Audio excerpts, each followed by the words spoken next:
The wagon wheels creaked against the unforgiving desert ground as Martha Sullivan gripped the wooden seat beneath her, feeling another sharp pain tear through her swollen belly. The sun blazed overhead like a merciless eye, casting long shadows across the endless expanse of sand and scrubland that stretched in every direction. Her husband Thomas rode alongside their covered wagon, his weathered face set in grim determination as he urged their exhausted oxen forward.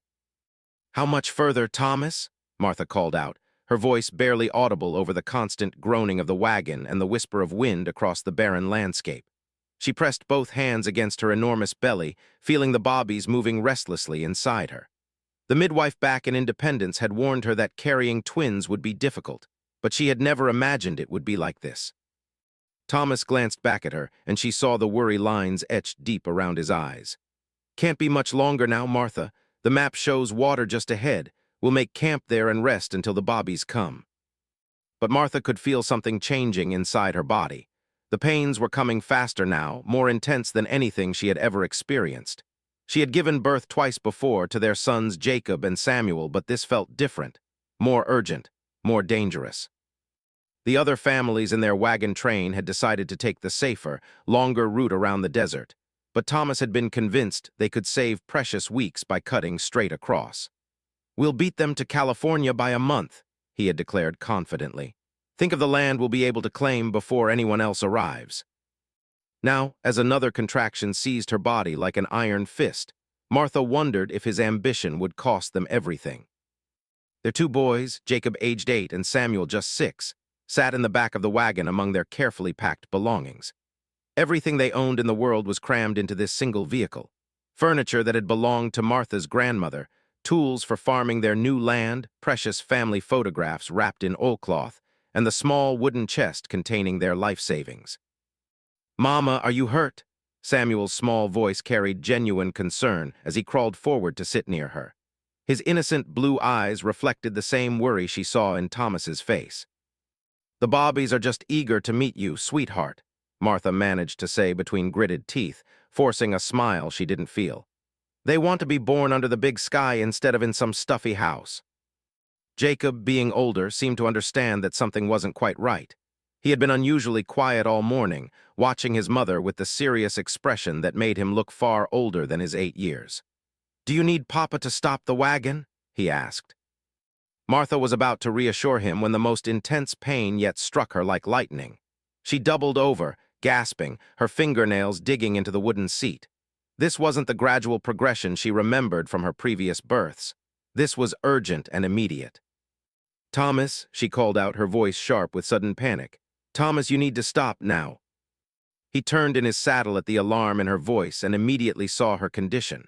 Without hesitation, he pulled his horse around and called "Whoa" to the oxen. The massive animals came to a grateful halt, their heads hanging low with exhaustion. Thomas swung down from his horse and rushed to the back of the wagon. "What is it, Martha? What's happening?" "The bobbies," she panted. "They're coming right now." The color drained from Thomas's face. He looked around desperately at the endless desert surrounding them. There was no shelter, no help, no midwife. Just endless sand, scattered scrub brush, and the relentless sun beating down on them. "Boys," he said, trying to keep his voice steady, "climb down and help me set up the canvas shelter. Your mama needs somewhere protected to rest." Jacob and Samuel scrambled out of the wagon without question, their small faces serious with the gravity of the situation. They had learned to be helpful during their long journey west, understanding that survival depended on everyone doing their part. Thomas worked frantically to string a canvas tarp between the wagon and 2 wooden poles, creating a small patch of shade. Martha tried to help prepare a bed of blankets, but another contraction forced her to her knees. The bobbies were definitely coming, whether they were ready or not. "Thomas," she gasped, reaching for his hand. "Something's wrong. This isn't like before. It's too fast, too intense."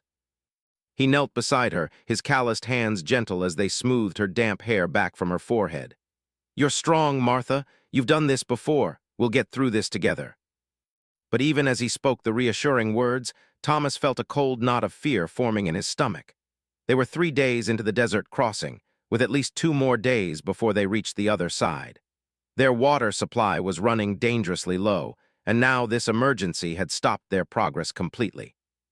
The next few hours passed in a blur of pain and desperation. Martha labored under the makeshift shelter while Thomas did his best to help, following half-remembered instructions from births he had witnessed on their farm back in Missouri. The boys huddled nearby, scared and confused by their mother's cries of pain. As the sun reached its peak and beat down mercilessly on their small camp, Martha felt something shift inside her body. The first baby was coming, ready or not. She gripped Thomas's hands so hard her knuckles turned white, bearing down with all her strength as waves of pain crashed over her. "I can see the head," Thomas said, his voice filled with wonder despite their desperate circumstances. "Keep pushing, Martha, the baby's almost here." With one final, tremendous effort, Martha felt the first twin slip into the world. Thomas caught the tiny, slippery form in his shaking hands, and the desert air was immediately filled with the strong, healthy cry of a newborn baby. "It's a boy," Thomas laughed, tears streaming down his dust-covered face. "A perfect little boy." But there was no time for celebration. Even as Thomas wrapped the first baby in a clean cloth, Martha felt her body preparing for the second birth. The twins had decided to arrive within minutes of each other, giving her no chance to rest. "Here comes the other one," she panted, already feeling the familiar pressure building again. "Thomas, are you ready?" The second birth happened even faster than the first. Within 10 minutes, Thomas was holding another crying infant, this one slightly smaller than his brother but equally healthy and strong. "Two boys," he said in amazement, looking from one baby to the other. "Two perfect sons." Jacob and Samuel crept closer to see their new brothers, their eyes wide with wonder. "They're so small," Samuel whispered. "Are they going to be okay?" "They're going to be fine," Martha said weakly, reaching out to touch each baby's tiny hand. But even as she spoke, she could feel something terribly wrong happening inside her own body. The bleeding that should have stopped after the births was continuing, and she felt increasingly dizzy and weak. Thomas noticed her pallor immediately. "Martha, Martha, what's wrong?" She tried to answer, but the words wouldn't come.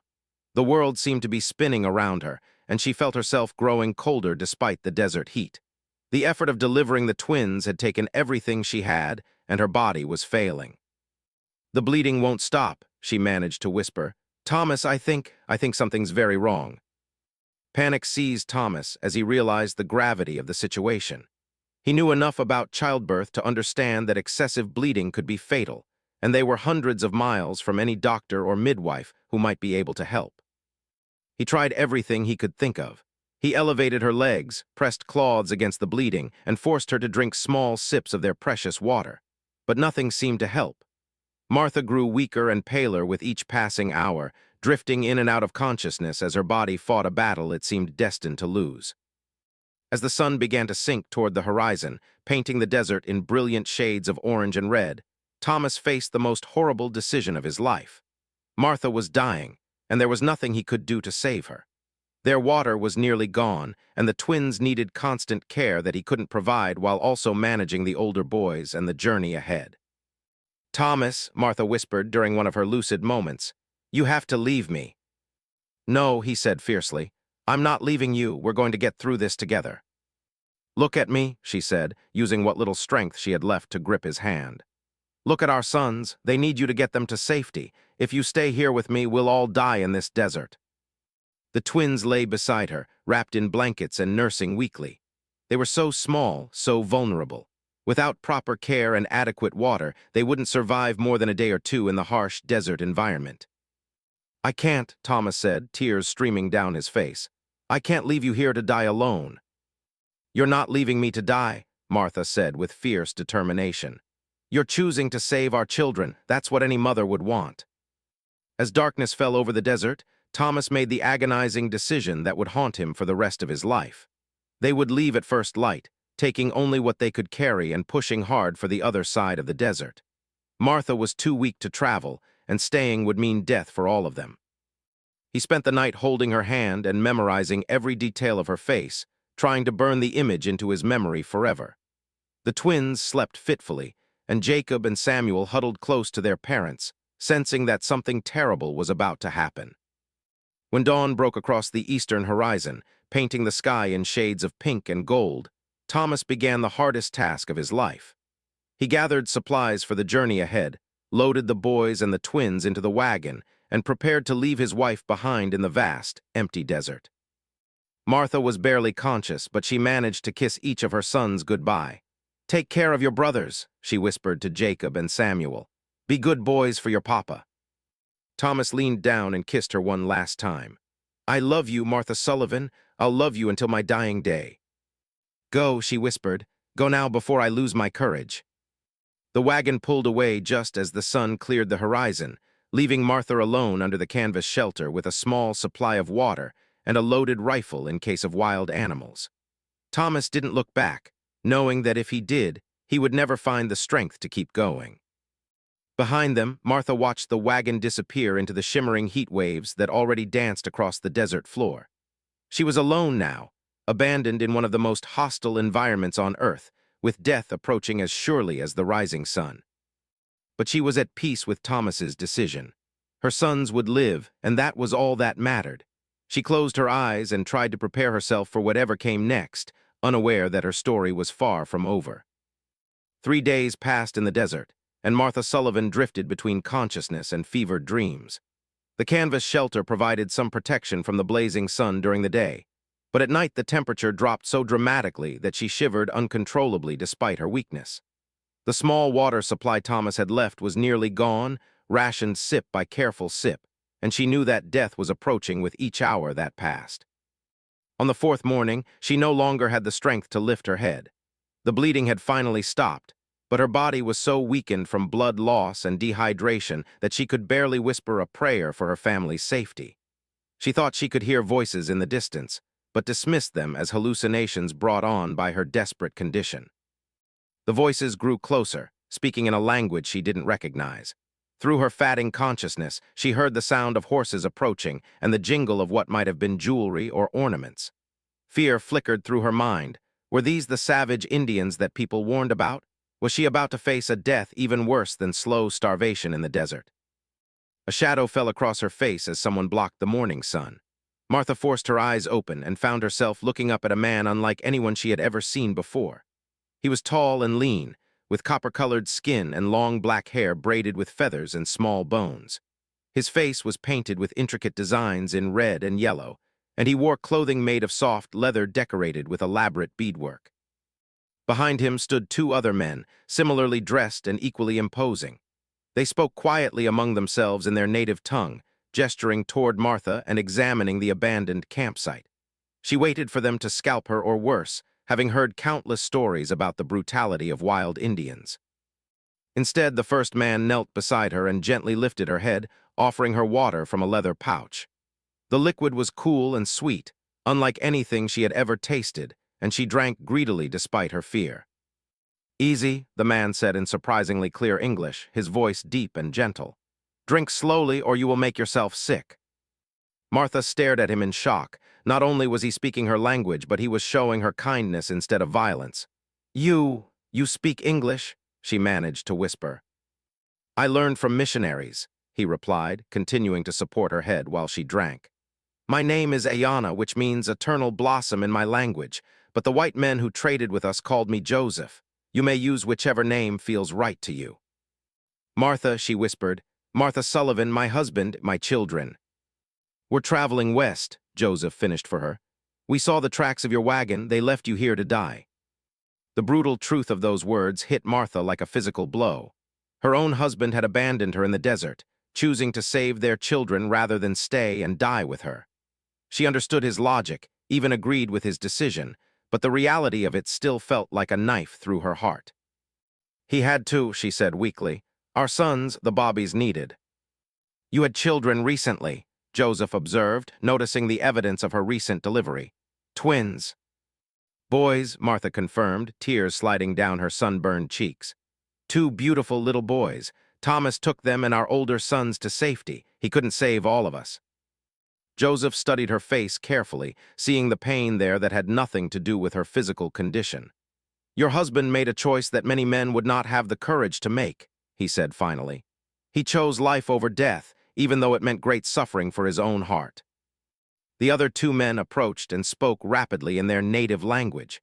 Martha caught the tone of urgency in their voices, though she couldn't understand their words. My companions say we should leave you here, Joseph translated honestly. They believe you will die anyway, and helping you could bring trouble from other white settlers who might think we harmed you.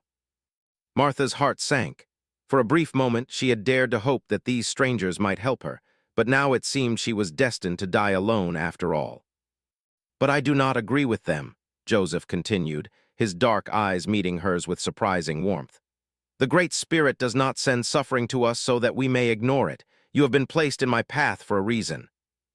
He turned and spoke firmly to his companions in their own language. The conversation grew heated, with much gesturing and what sounded like arguing. Finally, one of the men threw up his hands in apparent disgust and stalked back toward their horses. The other man looked deeply unhappy, but eventually nodded reluctantly. They will help, Joseph told Martha, but they are not pleased about it. In their minds, white settlers are enemies who take our land and kill our people. They see no reason to show mercy to one of you. Are they right? Martha asked. Are we your enemies? Joseph was quiet for a long moment, considering her question. Some of your people are our enemies, he said finally. They come with guns and promises they do not keep. They bring diseases that kill our children and take our hunting grounds for farms. But you are not an enemy. You are simply a mother who gave birth in the wrong place at the wrong time. With infinite gentleness, Joseph and his reluctant companions lifted Martha onto a travois, a kind of sled made from two long poles and stretched hide that could be pulled by a horse. They wrapped her in soft furs that smelled of smoke and sage, and gave her more of the sweet water that seemed to restore a little of her strength with each sip. Where are you taking me? She asked as they began to move across the desert. To my village, Joseph replied, walking alongside the travois. Our medicine woman may be able to help you recover your strength, but I must warn you, my people will not welcome a white woman. You may find that surviving the desert was easier than surviving their hatred. The journey to the Sioux village took 2 days, traveling slowly to avoid jarring Martha's weakened body. Joseph walked beside her most of the way, sharing water and small amounts of food while telling her about his people and their way of life. She learned that he was not just a warrior, but also served as a translator, and sometimes as a negotiator when white settlers needed to communicate with the tribe. I have seen much of both worlds, he explained. The white world and the Indian world. Sometimes I think I belong fully to neither. That must be lonely, Martha said, understanding something about isolation herself. It can be, Joseph admitted, but it also allows me to see when both sides are wrong and sometimes when both sides are right. Your husband was right to save your children. My companions were right to worry about helping you. These truths can exist together. As they traveled, Martha found herself studying Joseph's face and manner. Everything she had been taught about Indians suggested they were brutal savages with no understanding of civilization or mercy. But Joseph spoke with intelligence and compassion that put many white men she had known to shame. He was clearly educated, thoughtful, and kind. Why are you helping me? She asked during their second day of travel. Your friends are right, it could bring you nothing but trouble. Joseph was quiet for so long that Martha thought he wouldn't answer. Finally, he said, 3 years ago, I found a white woman and her young daughter lost in a blizzard. They had been traveling to meet her husband at a mining camp and had taken a wrong trail. I brought them to safety, fed them, and helped them find their way. The woman was so grateful that she wept and promised to tell everyone how kind the Sioux could be.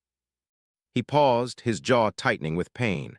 6 months later, that same woman's husband led a group of miners in an attack on our village. They said we had stolen their livestock, though we had taken nothing.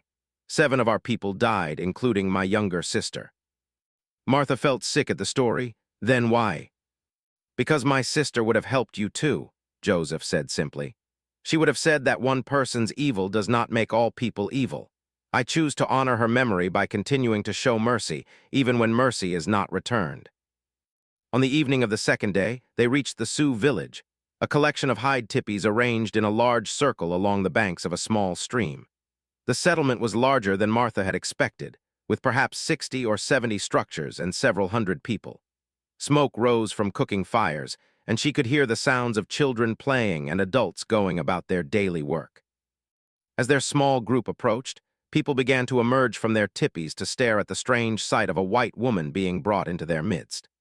The looks Martha received ranged from curiosity to open hostility, and she heard angry voices raised in what was clearly heated discussion about her presence. Joseph spoke calmly but firmly to the gathering crowd, explaining something in their language that seemed to temporarily quiet the protests. An elderly woman emerged from one of the larger tipis and approached the travois where Martha lay. This woman's face was deeply lined with age and painted with intricate patterns that spoke of high status within the tribe. "This is Winona," Joseph told Martha. "She is our medicine woman and one of the wisest people in our village. She will decide whether you can be helped." Winona knelt beside the travois and began examining Martha with hands that were both gentle and thorough. She pressed her palm against Martha's forehead, lifted her eyelids to look at her eyes, and felt along her arms and legs as if checking for broken bones. Finally, she placed both hands on Martha's belly and spoke a few words in her native tongue. "She says you have lost much blood, but your spirit is still strong," Joseph translated. "She believes you can be saved, but it will take many days of rest and healing. She also says—" He hesitated, looking uncomfortable. "What?" Martha asked weakly. "She says the bobbies you delivered were meant to live, and that the Great Spirit preserved you so that you could see them again someday. She believes there is purpose in your survival." Tears filled Martha's eyes at these words.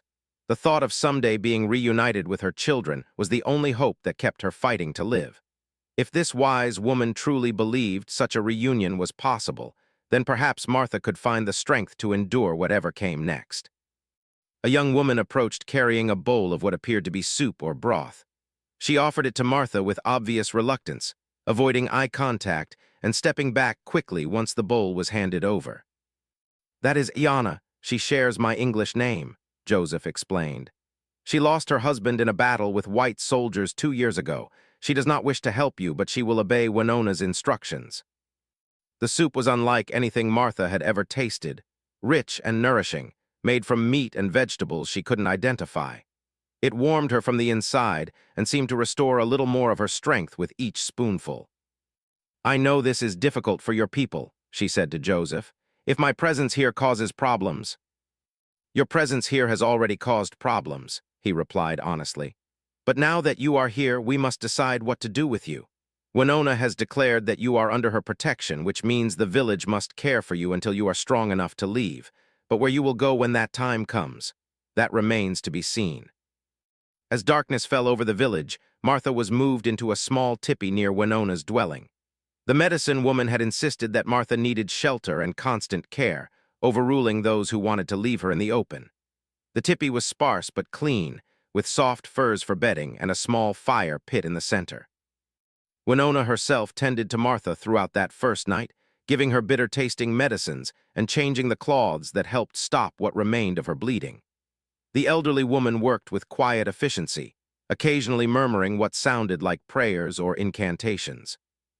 "She is asking the spirits to help you heal," Joseph explained when he came to check on Martha's condition. "Our people believe that illness comes when the spirit is out of balance with the body. The medicine she gives you will help your body heal, but the prayers are for your spirit." "Tell her I'm grateful," Martha said. "Tell her I know she's risking criticism from her people to help me." Joseph spoke to Winona in their language, and the elderly woman studied Martha's face for a long moment before responding. "She says gratitude is good, but understanding is better," Joseph translated. "She wants you to know that she is not helping you because you are white or because you are a woman or because you have children. She is helping you because you are a human being in need, and that is reason enough." Those words stayed with Martha as she drifted off to sleep in the strange tipi, surrounded by people who had every reason to hate her but who had chosen mercy instead. For the first time since Thomas had driven away and left her to die, she felt a tiny spark of hope that she might actually survive this ordeal and somehow find her way back to her children. The days that followed blurred together in a haze of healing and gradual recovery. Martha slept most of the first week, waking only to drink Winona's bitter medicines and eat small portions of soup or roasted meat. Her body was slowly repairing itself from the trauma of childbirth and near death, but the emotional wounds remained raw and painful. Every morning she woke hoping that the previous days had been nothing but a terrible nightmare, that she would open her eyes to find herself back in their wagon with Thomas driving and her 4 sons safe beside her. But each dawn brought the same reality. She was alone among strangers, hundreds of miles from her family, with no clear path back to the life she had lost. Winona proved to be a patient and skilled healer. The elderly medicine woman came to Martha's tipi several times each day, bringing new poultices for her wounds, different teas for her various ailments, and always that same calm, wise presence that seemed to radiate peace. Though they couldn't speak directly to each other, Martha found great comfort in Winona's gentle hands and knowing eyes. Joseph served as translator whenever communication was necessary, but he was often away from the village on hunting trips or other tribal business.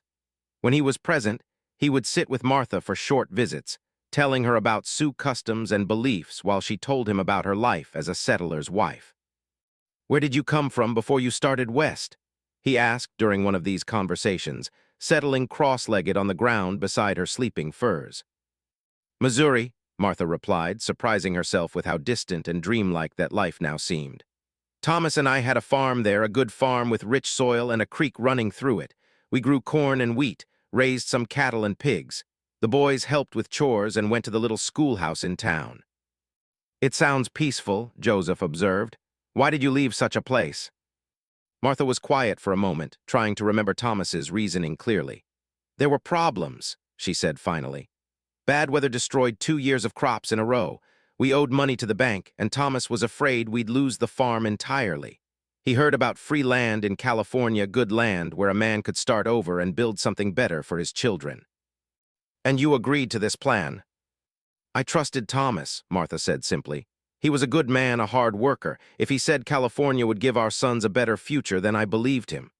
She paused, then added quietly, "I still believe him, even after what happened. I know he made the best decision he could." Joseph nodded thoughtfully. "It is hard to leave a place where your people have lived and died, but sometimes staying means slow death, while leaving means the possibility of new life. Your husband faced an impossible choice." "Do you think he made the right choice?" Martha asked, "leaving me there to die alone?"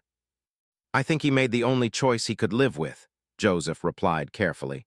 "If he had stayed and you all died together, your children would be gone forever. This way, at least his sons live, and there is hope that you might live as well." "But what kind of life can I have now?" Martha asked, voicing the fear that haunted her darkest moments. "I have nothing. No home, no family, no way to survive on my own. Even if I heal completely, what then?" Joseph was quiet for a long time before answering. "My people have a saying," he said finally. "The river that survives the drought is not the one that was deepest, but the one that learned to find new channels. Perhaps your old life is gone, but that does not mean your new life cannot have meaning."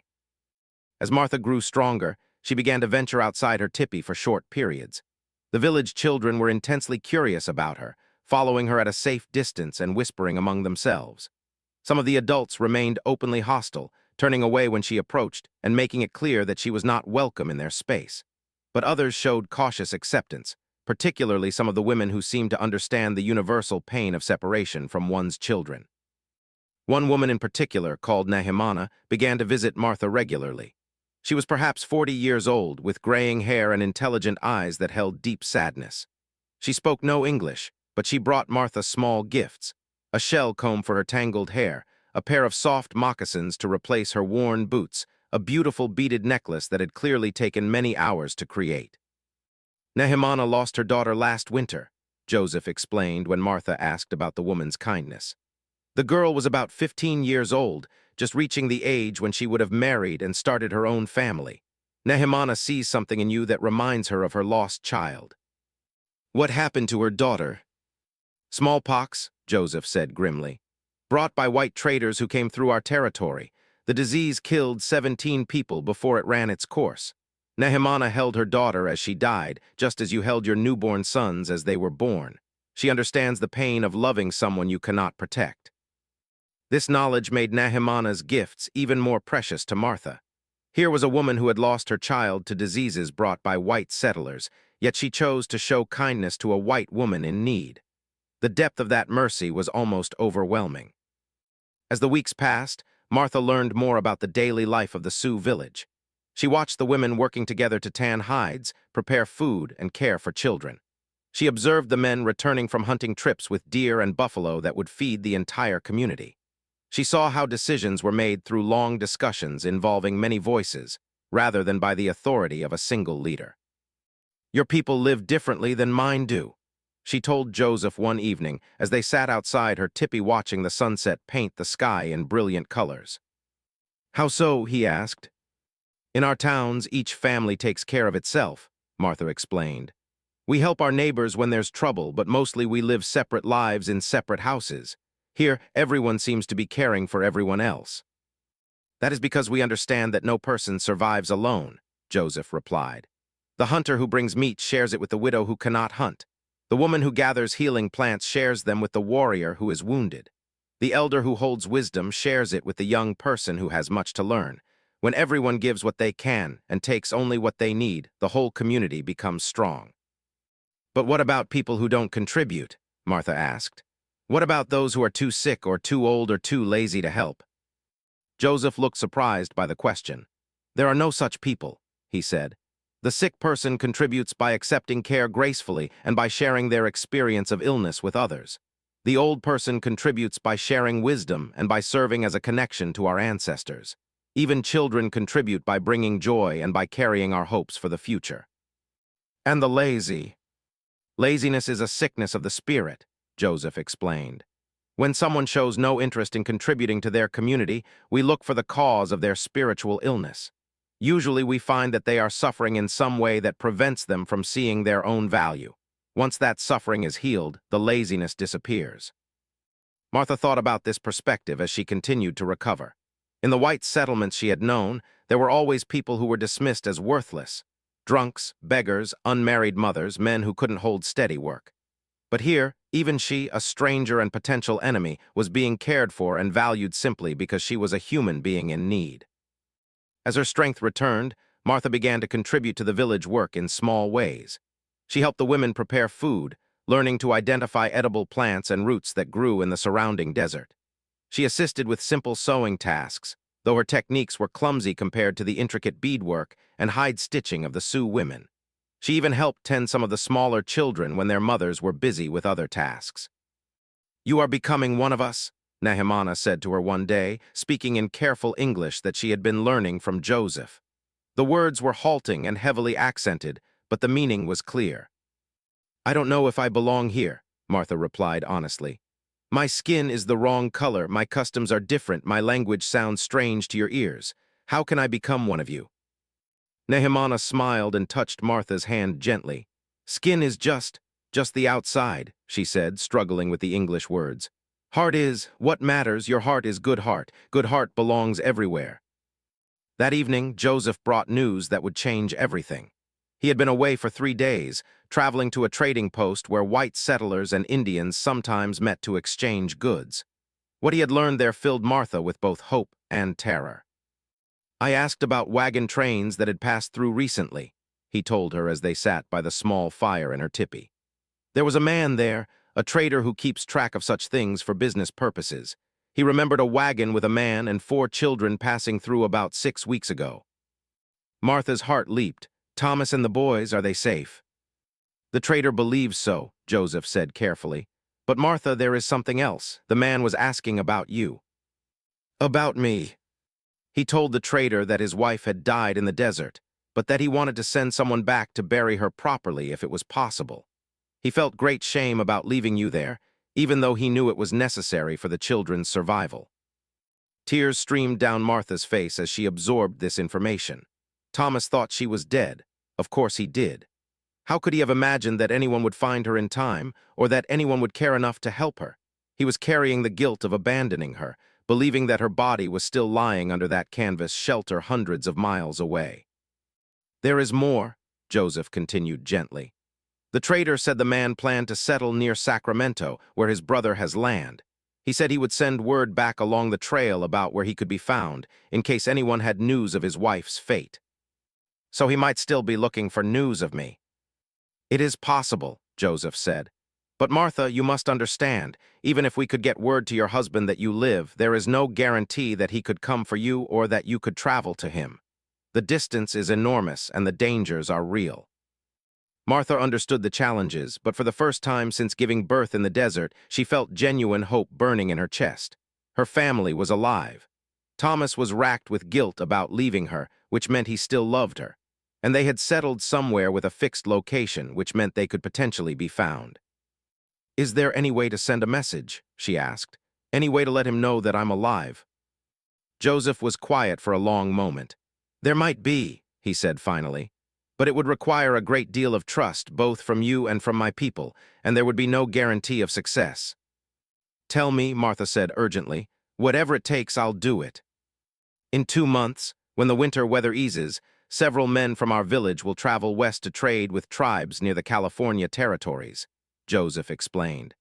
"It is possible that one of them could carry a message and attempt to find your husband. But such a journey would take many weeks, and the messenger would be traveling through territories where Sioux warriors are not always welcome. Would someone be willing to take such a risk for me?" "That," Joseph said with a slight smile, "depends entirely on whether you are willing to take an even greater risk yourself." "What do you mean?" "The man most likely to make such a journey successfully is someone who speaks English well, who understands white customs, and who has experience dealing with both worlds. Someone like me." Martha stared at him in shock. "You would do that? You would travel all that distance to reunite me with my family?" "I might," Joseph said carefully, "but only if you are willing to make a commitment in return." "What kind of commitment?" "If I find your husband and he is willing to be reunited with you, he must also be willing to accept that his wife has lived among the Sioux and learned our ways.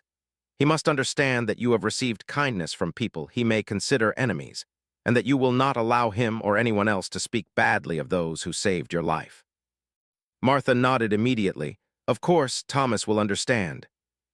And Joseph continued, "If for some reason I cannot find your husband, or if he has died or moved beyond our reach, you must be prepared to make a new life for yourself. The Sioux have accepted you as one of our own.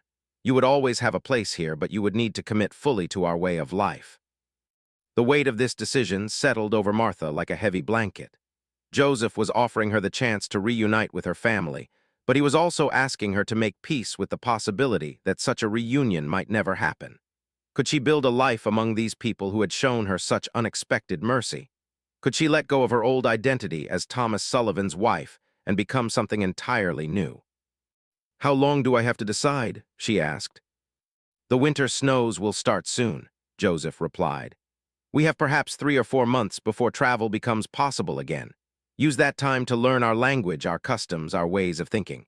If you still want to search for your husband when spring comes, and if you can accept both the possibility of success and the possibility of failure, then we will make the journey together." That night, Martha lay awake, staring up at the smoke hole in the center of her tipi, watching stars appear and disappear as clouds drifted across the sky. She thought about Thomas and their sons, wondered what they were doing at that very moment, whether they thought of her, whether Thomas still felt the weight of his decision to leave her behind. But she also thought about the life she was building here among the Sioux.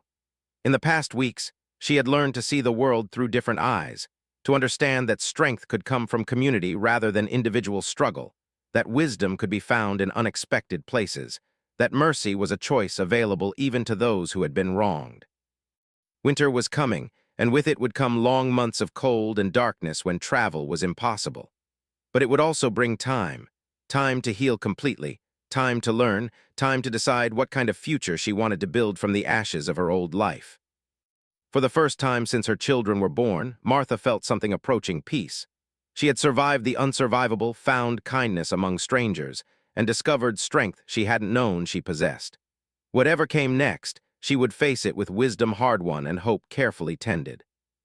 The stars wheeled overhead in their ancient patterns, and Martha slept deeply, dreaming of possibilities.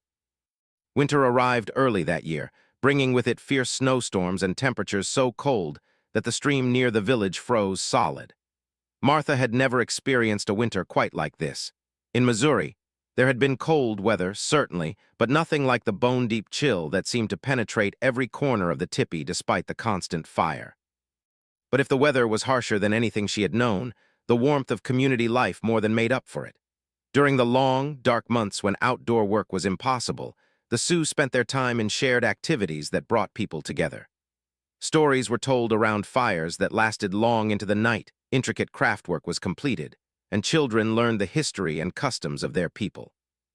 Martha found herself drawn deeper into this winter routine than she had expected.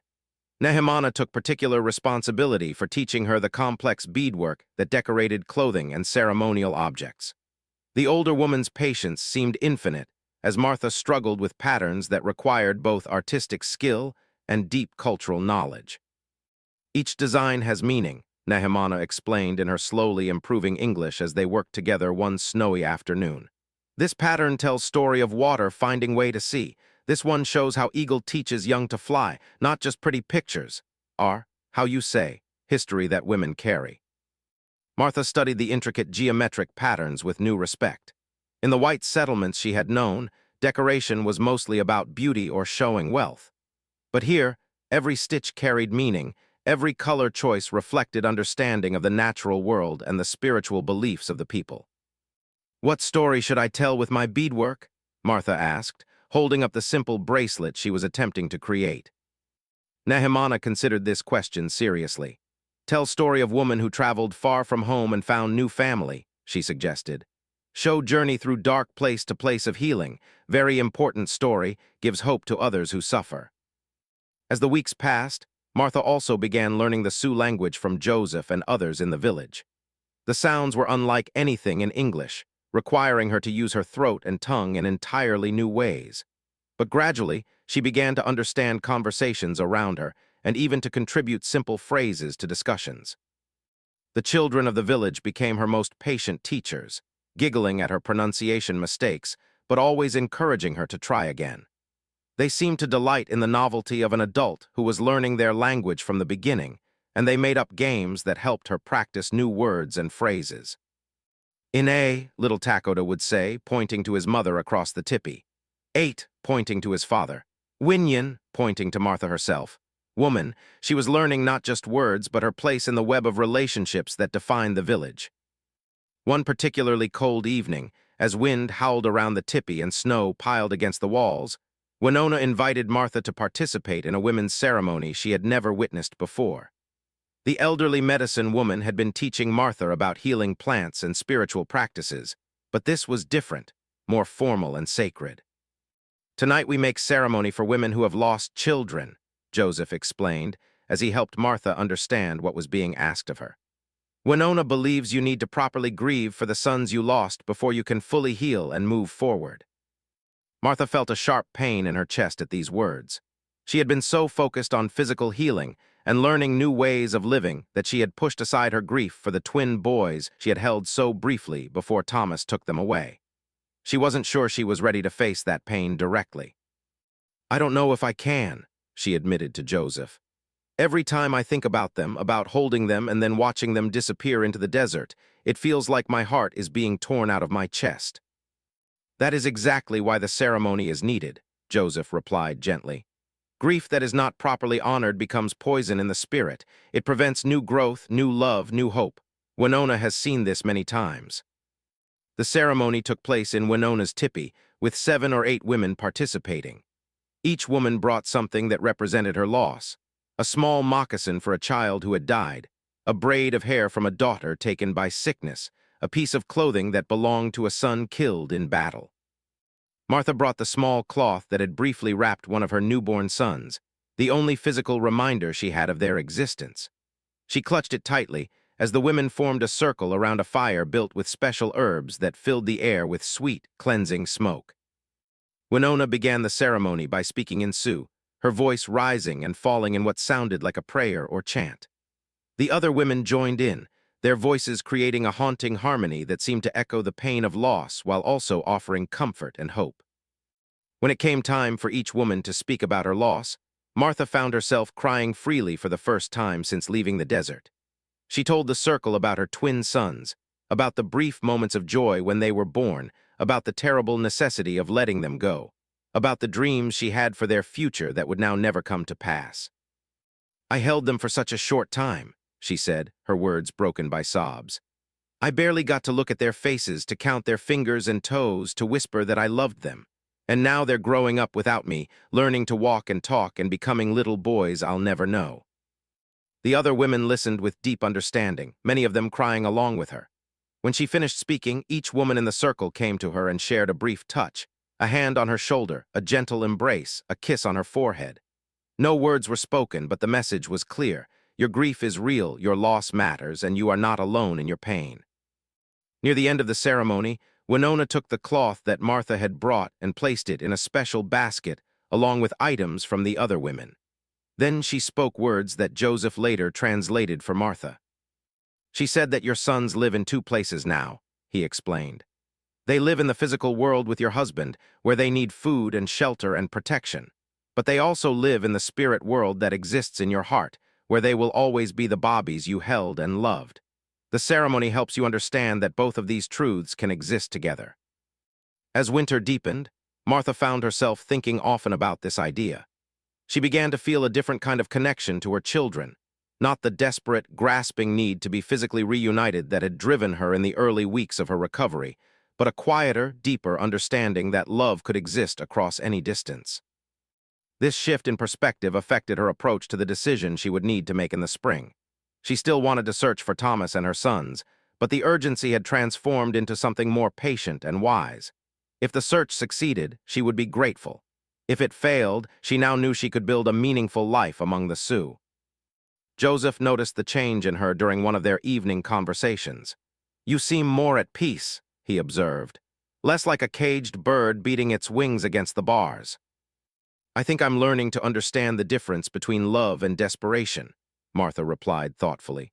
"For weeks, I was desperate to get back to my family because I thought that was the only way I could survive. But now I realize that I can love them completely even if I never see them again, and I can build a new life even if it's not the life I originally planned." "That is wisdom," Joseph said approvingly, "and it makes you much more likely to succeed in whatever path you choose. Desperation makes poor decisions, but wisdom can find a way forward even in difficult circumstances."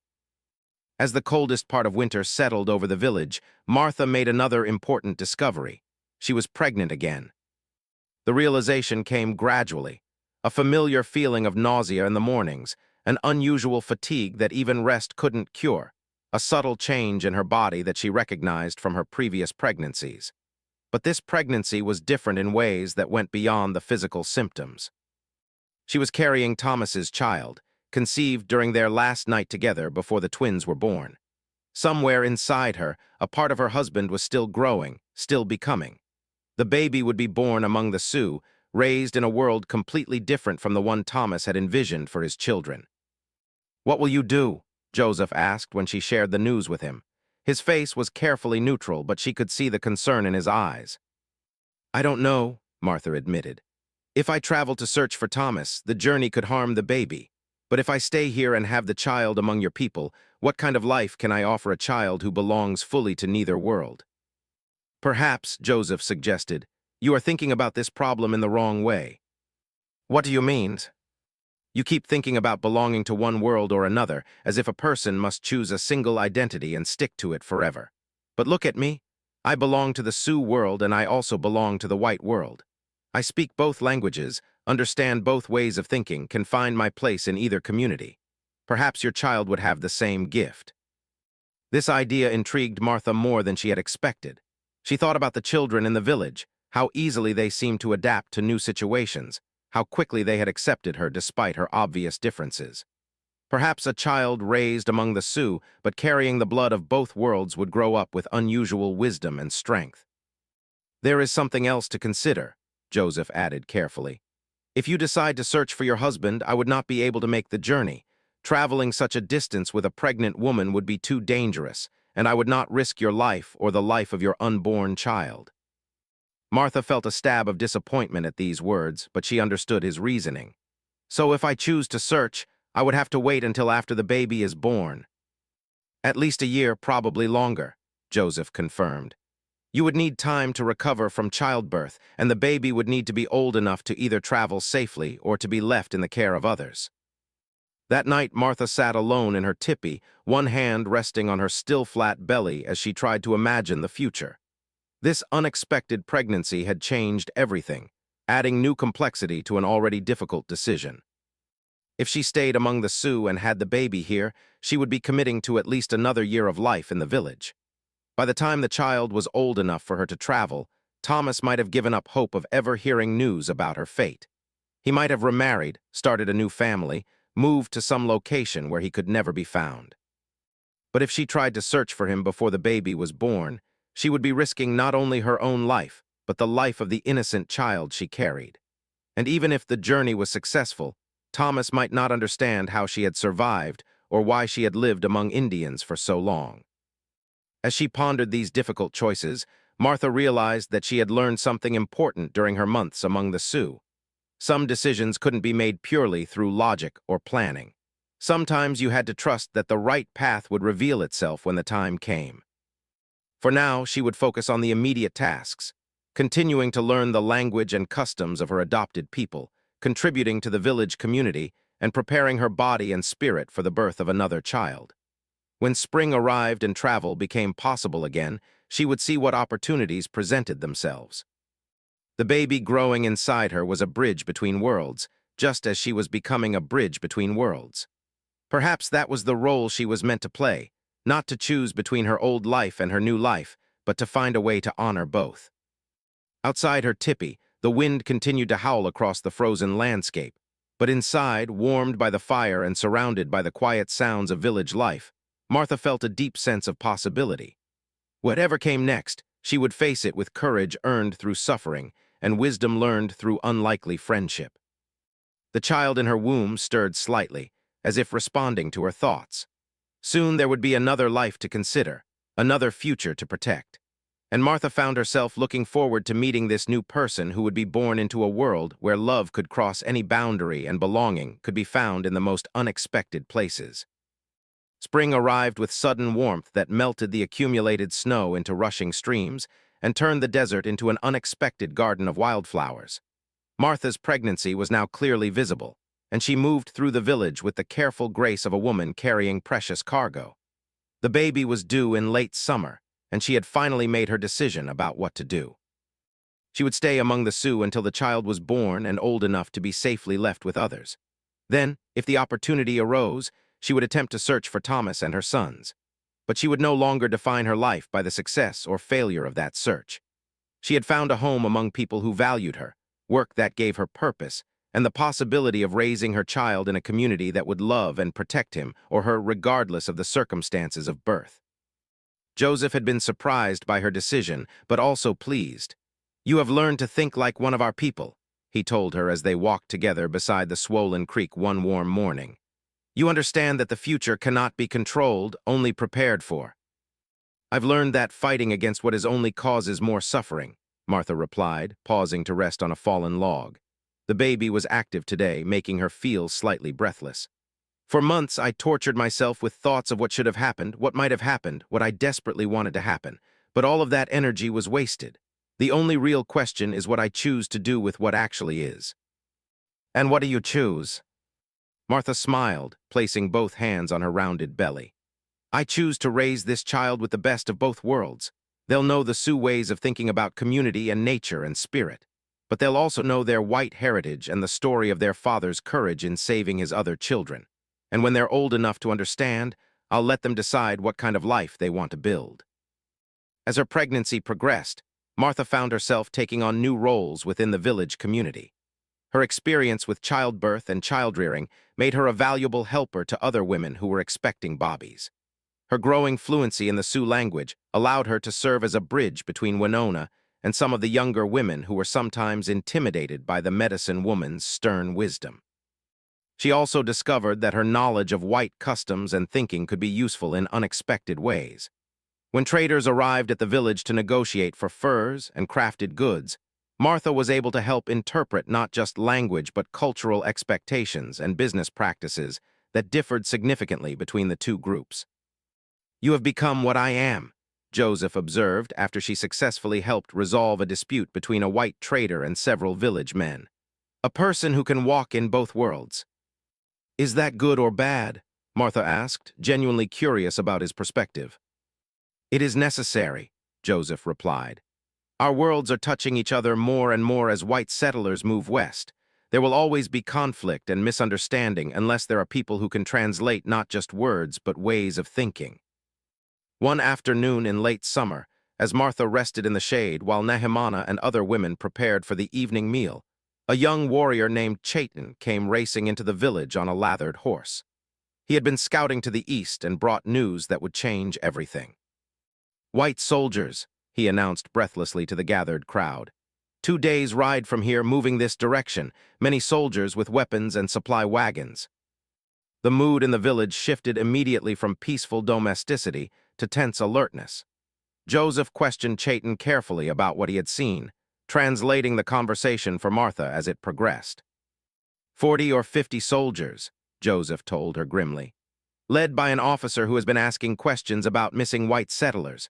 They have descriptions of several people, including a woman with 4 children who were last seen crossing the desert. Martha felt her heart skip a beat. "Thomas." "It's possible," Joseph said. "If your husband reached California safely and sent word back along the trail asking for help finding your body, such a request might eventually reach military authorities. They sometimes organize search parties when there are reports of white people being killed or captured by Indians." The implications of this news were terrifying. If soldiers arrived and found Martha living peacefully among the Sioux, they might assume she had been kidnapped and held against her will. They might refuse to believe that she had been saved and cared for, instead interpreting her presence as evidence of hostile action by the tribe. "What do we do?" Martha asked, though she was afraid she already knew the answer. "You have to leave," Joseph said heavily. "Tonight, before they arrive. If the soldiers find you here, it will mean trouble for everyone in the village." "But the baby," Martha protested, one hand instinctively protecting her swollen belly. "Is due within the week," Winona interrupted, having approached unnoticed during their conversation. She spoke in English, demonstrating how much of the language she had learned during Martha's stay. "Travel now could bring early labor." "Travel might be dangerous, but staying will certainly be dangerous," Joseph pointed out. "If soldiers believe the village has captured or harmed a white woman, they won't stop to ask questions. They'll attack first and investigate later." The reality of the situation settled over Martha like a cold weight. After nearly a year of peace and healing among the Sioux, she was once again being forced to leave everything behind and face an uncertain future. But this time, she had more than her own life to consider. "Where can I go?" she asked. "There is a place," Winona said thoughtfully. "Sacred Cave in Rocks, half day's walk north. Women go there sometimes for difficult births when they need spirit help. You could wait there until soldiers pass, then return to village." "Or," Joseph added quietly, "if the soldiers are indeed searching for you, you could reveal yourself to them and ask them to take you to your husband." Martha stared at him in shock. After all the months of planning to search for Thomas herself, the possibility of being reunited through the very soldiers who were threatening her new home seemed both miraculous and impossible. "Do you think that's what I should do?" "I think," Joseph said carefully, "that the decision belongs to you alone, but you should consider all possibilities before choosing." That evening, as the village prepared for Martha's hasty departure, she found herself surrounded by people who had become family. Nehemana wept openly as she pressed a small bundle of baby clothes into Martha's hands. The children who had taught her their language gathered around to say goodbye, their young faces serious with understanding that something important was ending. Winona packed medicines and birthing supplies into a leather bag, along with food and water for several days. "If baby comes in cave," she told Martha, "you remember what I teach you about breathing, about helping spirit find way into world." "Will you come with me?" Martha asked, suddenly terrified at the prospect of giving birth alone in a cave. "Cannot," Winona replied sadly. "If soldiers find medicine woman gone from village, they ask many questions. Better I stay, tell them we see no white woman." As darkness fell, Joseph helped Martha mount a gentle mare that could carry her safely to the sacred cave. The horse was loaded with everything she might need for a week or more of hiding, including materials to build a small shelter within the cave. "If the soldiers are searching for me," Martha said as they prepared to leave, "and if I decide to go with them, how will you know what happened to me?" "I will find a way to get word to you about what you decide," Joseph promised. "And Martha, if you choose to return to your husband, you must make him understand what kind of people saved your life. Don't let him believe the stories that paint all Indians as savages." "He'll understand," Martha said with confidence she didn't entirely feel. "Thomas is a good man. When I tell him how you and your people cared for me, he'll be grateful." The ride to the sacred cave took most of the night, following deer trails and dry creek beds that would leave no tracks for soldiers to follow. Joseph led the way with sure knowledge of terrain he had traveled since childhood, while Martha concentrated on staying balanced on her horse despite the awkward weight of her pregnancy. They reached the cave just as dawn was breaking across the eastern horizon. The hiding place was better than Martha had dared hope. A large, dry cavern set into a cliff face that was virtually invisible unless you knew exactly where to look. A small spring provided fresh water, and the cave was large enough to accommodate both Martha and her horse. "Your people have used this place for generations," Joseph explained as he helped her settle into the cave. "It has seen many births, many healings, many moments when someone needed the protection of the earth itself. You will be safe here." "What if the baby comes while I'm alone?" Martha asked, voicing her greatest fear. "Then you will do what women have always done," Joseph replied. "You will be strong, and you will trust your body to know what to do. And if the soldiers are indeed searching for you, perhaps you will have help sooner than you expect." After Joseph left, Martha found herself alone in the cave with only her horse for company and the baby in her belly for conversation. The silence was profound after months of village life filled with voices and activity. But gradually, she began to appreciate the peace of this ancient place. She spent the day exploring the cave and discovering signs of previous occupants. There were old fire rings, faded paintings on the walls that seemed to tell stories of successful births, and small shrines where offerings had been left to ensure safe delivery. The cave felt sacred in a way that had nothing to do with any particular religion and everything to do with the fundamental mystery of life itself. On her second night in the cave, Martha woke to strong contractions that told her the baby was finally ready to be born. She had hoped to have more time, perhaps for the soldiers to pass, and for her to return to the village where Winona could assist her. But Bobbies choose their own timing, and this one had decided to arrive in the sacred cave of the Sioux. Martha lit a fire and prepared the birthing area using everything Winona had taught her. The labor progressed quickly but smoothly, as if the spiritual energy of the cave was helping her body do what it needed to do. Just before dawn, as birds began their morning songs outside the cave entrance, her daughter was born. The baby was perfect, a healthy girl with strong lungs and Thomas's blue eyes. Martha wrapped her in the soft clothing Nehemana had made and held her close, feeling a surge of love so powerful it took her breath away. "Hello, little one," she whispered. "Welcome to a very complicated world." As she rested after the birth, nursing her daughter and marveling at the tiny, perfect fingers and toes, Martha heard voices outside the cave. Male voices speaking English growing closer as they searched the rocky terrain. Her heart pounded as she realized the moment of decision had arrived. She could remain hidden and hope the soldiers would pass by, or she could reveal herself and ask them to take her to Thomas. Either choice would change her life forever, and now she had her newborn daughter to consider as well. Martha looked down at the baby in her arms, then up at the ancient paintings on the cave walls that told stories of other women who had faced impossible choices.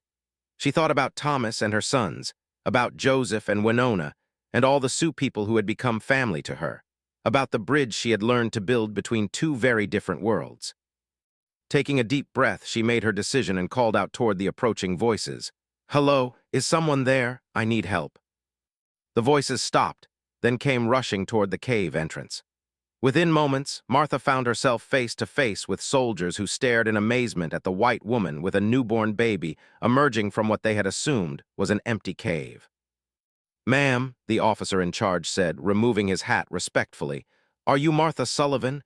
We've been searching for you for nearly 2 weeks now. Your husband sent us to find your remains for proper burial, but—" He stared at her and the baby in confusion. "I'm Martha Sullivan," she confirmed. "And this is your newest citizen of California. Now, if you gentlemen could help me pack my belongings, I believe I have a family to rejoin." But even as she spoke those words, Martha knew that the woman who returned to Thomas would not be the same woman who had been left to die in the desert a year ago. She had been transformed by suffering and mercy, by loss and unexpected love, by the discovery that home could be found in the most unlikely places. The reunion that awaited her would be joyful, but it would also require her to help Thomas and her sons understand that survival had cost her nothing less than everything she used to be, and had given her everything she never knew she needed.